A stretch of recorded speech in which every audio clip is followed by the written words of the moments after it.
ಹೈವೇಲಿ ಉರುಳಿ ಬಿದ್ದ ಬೃಹತ್ ಕಂಟೈನರ್ ಲಾರಿ ಕಾರಿನ ಮೇಲೆ ಉರುಳಿ ಬೀಳುವುದೇ ಜಸ್ಟ್ ಮಿಸ್ ಆಗಿದೆ. ಭೀಕರ ಅಪಘಾತದ ದೃಶ್ಯ ಸಿಸಿಟಿವಿಯಲ್ಲಿ ಸೆರೆಯಾಗಿದ್ದು, ಓವರ್ಟೇಕ್ ಮಾಡುವ ಭರದಲ್ಲಿ ಲಾರಿ ಚಾಲಕನ ನಿಯಂತ್ರಣ ತಪ್ಪಿದ ಬೃಹತ್ ಕಂಟೈನರ್ ಲಾರಿ ಹೈವೇಯಲ್ಲಿ ಉರುಳಿ ಬಿದ್ದ ಭಯಾನಕ ಘಟನೆಯೊಂದು ಬೆಂಗಳೂರು ಗ್ರಾಮಾಂತರ ಜಿಲ್ಲೆಯ ದೇವನಹಳ್ಳಿ ತಾಲೂಕಿನ ಮುದುಗುರ್ಕಿ ಸಮೀಪ ನಡೆದಿದೆ. ಅಪಘಾತದ ಭೀಕರ ದೃಶ್ಯ ಸ್ಥಳೀಯ ಹೋಟೆಲ್ ಒಂದರ ಸಿಸಿಟಿವಿಯಲ್ಲಿ ಸೆರೆಯಾಗಿದೆ. ಹೈವೇಯಲ್ಲಿ ಮುಂದೆ ಸಾಗ್ತಾ ಇದ್ದಂತಹ ಟಿಪ್ಪರ್ ಲಾರಿಯಿಂದ ಮುಂದೆ ಸಾಗುವ ಭರದಲ್ಲಿ ಪಕ್ಕದಲ್ಲಿ ಇದ್ದಂತಹ ಬೈಕ್ಗಳನ್ನು ಸೈಡ್ ಹೊಡೆಯಲು ಹೋಗಿ ಲಾರಿ ಉರುಳಿ ಬಿದ್ದಿದೆ.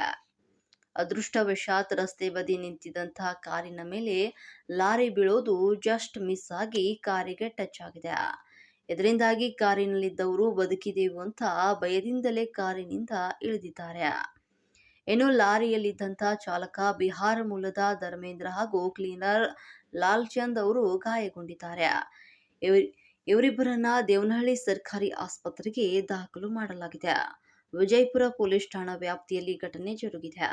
ಅಂದಹಾಗೆ ಲಾರಿಯಲ್ಲಿ ಪ್ಲಾಸ್ಟಿಕ್ ಪೈಪ್ಗಳನ್ನು ತುಂಬಿದ್ದು ಮಧ್ಯಪ್ರದೇಶದ ಭೋಪಾಲ್ನಿಂದ ಹೊಸಕೋಟೆಗೆ ತರಲಾಗ್ತಾ ಇದ್ವು ಅಂತ ತಿಳಿದು ಬಂದಿದೆ.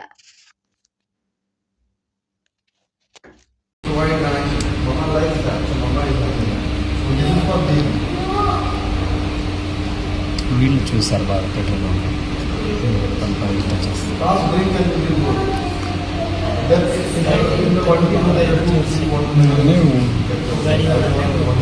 మేనేజర్